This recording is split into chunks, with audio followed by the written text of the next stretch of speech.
it in, and all the talk about the rebounding and the turnovers and then the Kevin news. How satisfying is a win like this?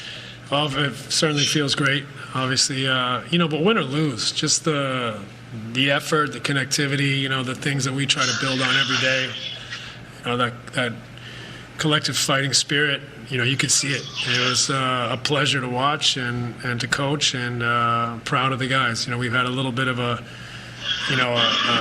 tough run and a little bit of a cloud forming over us, and guys put it aside tonight and played really hard, played together, and it was a great performance. Can you take us through what went into the decision to shake up the starting lineup this season? It's just being clairvoyant, and we just we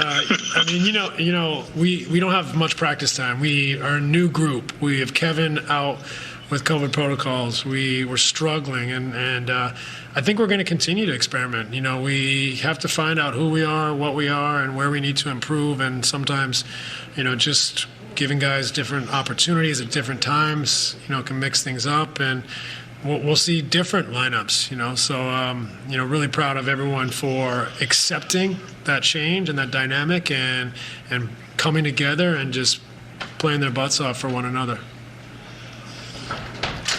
Greg Logan, Newsday. Steve, can you in particular address the impact that Jared Allen made at both ends of the court tonight?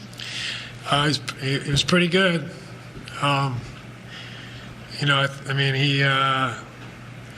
He did it all. He rebounded. He protected the basket.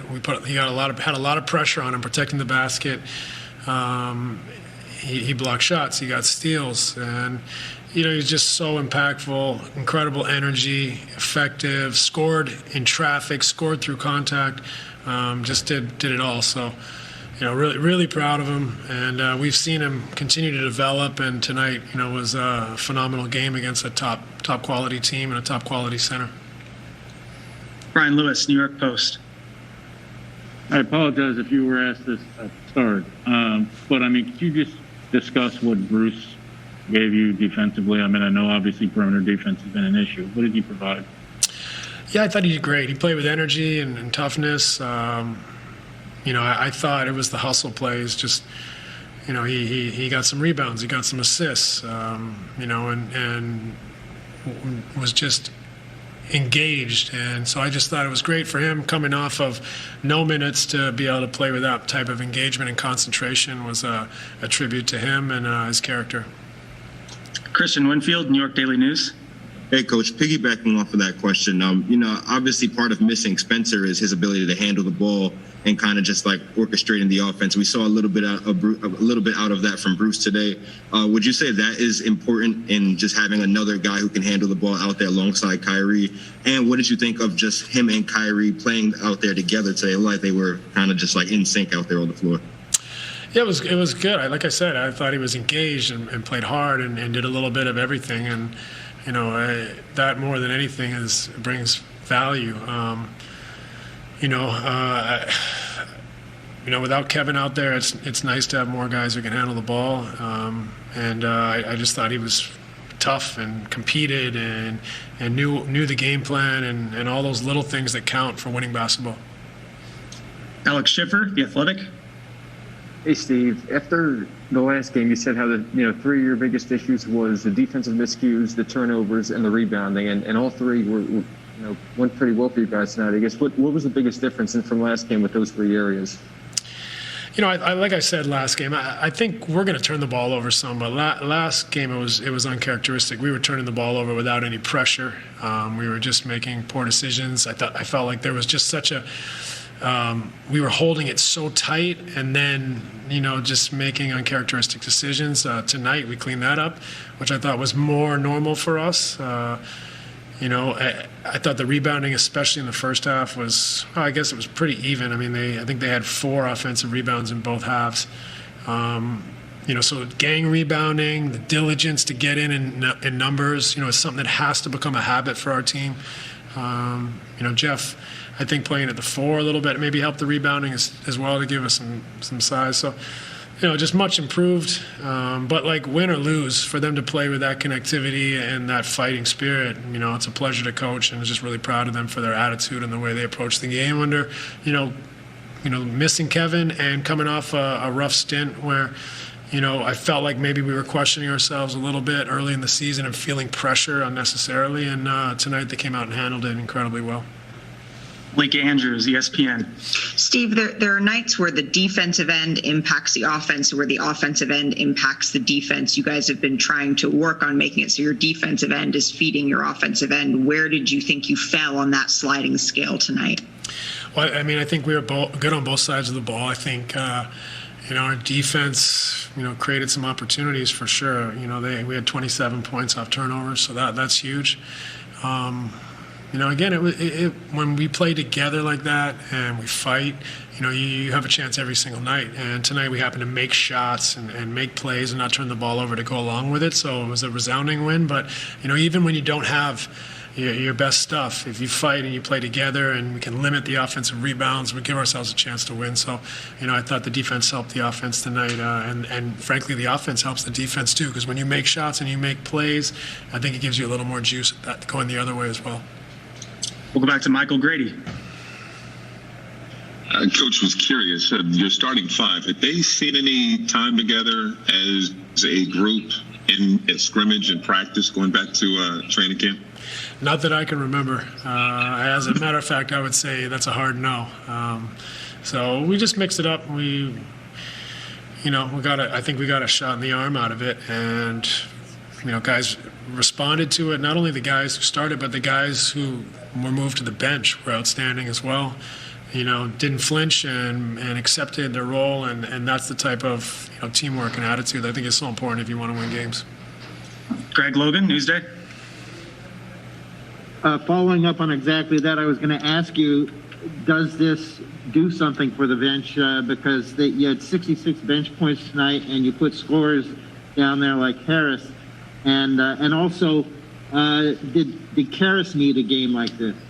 Yeah, I think it was great for Karras. Obviously he got on a roll offensively, but I was more impressed and proud of him making plays for his teammates. He made some great little passes and reads, and that's so important for him. He's handling the ball a lot in that second unit, a lot of responsibility, and I love it when he finds that balance between scoring and setting up his teammates. I think that puts the defense in a much more difficult position to cover him. When he's able to make some plays for his teammates. So I thought he was exceptional, and I was really proud of the way he distributed the ball as well as scored. Last question, Christian Winfield. Coach, piggybacking off of that question, Karras starts tonight 0-5, and he had a couple tough shooting games before this one. Did you say anything to him maybe at halftime, or did you notice anything switch for him before he comes out and makes his next 8 or makes 8 of his next 9 shots?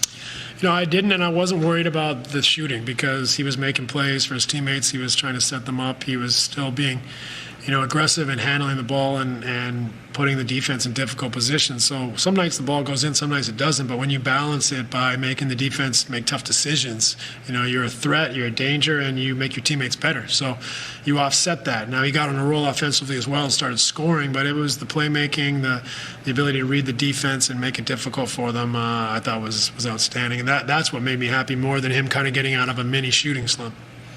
Thanks for your time, Coach. Okay, thanks everybody. Good night.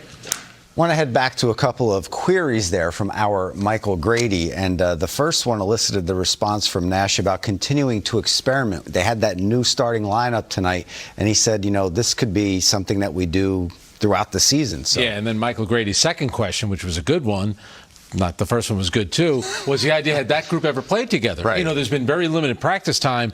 And Steve Nash admitted, he said it's a hard no. That group has never even scrimmaged one time, and they go out there tonight and they completely dominate the Utah Jazz in the first quarter of the game. Steve at heart is a soccer guy, and the managers of soccer teams, they talk all the time about first team and roster selection. So he's going to be open to making different moves, and of course he had a perfect opportunity. First of all, you had lost 4 or 5 games and your best player wasn't available. But remember one thing about all these moves they made. To me, it worked mainly because of 2 guys. Jared Allen in the middle, right, and then the one guy who they didn't even ask about was Kyrie Irving. He must be thinking, you guys throw me a bone? I had 18 points in the first quarter. I outscored the other team. I had 29 in 3 quarters. He was the one that had everything going tonight. And Steve Nash, who was an MVP point guard, I would love to know what he thought. How'd your guy look tonight? He looked like an MVP out there tonight. Started 9 for 9 too, didn't he? Yeah. That's, everybody played a role. That was like a superstar performance tonight against a very good team without Kevin Durant. Under the circumstances, your team is reeling. Steve Nash admitted that. This was Kyrie Irving's game tonight and Jared Allen. And not only that, put the numbers aside. You look at him on the floor tonight, he was the definition, Frank, of floor general. Yeah, for sure. And especially on the defensive end. And you and I have talked about this a lot. With Kyrie, I'm not really going to worry about his offense. He missed that 3-point shot the other night, but he's going to make those shots. It's going to be about how he performs defensively. And tonight, right from the start, he set a tone for the team. And they needed it. This was a team that had been reeling. And you look to your leaders, and the leader tonight was Kyrie. And look what happens. Who follows suit? Jared Allen, great game. Karis LeVert off the bench, terrific game. Hey. Kyrie Irving goes, hey, I'm on top of the mountain. Come join me on top of the mountain. Come ask about me. Ask Steve Nash about me for crying out loud. When we come back, we will hear from Karis LeVert, one of the main components in the Nets offense.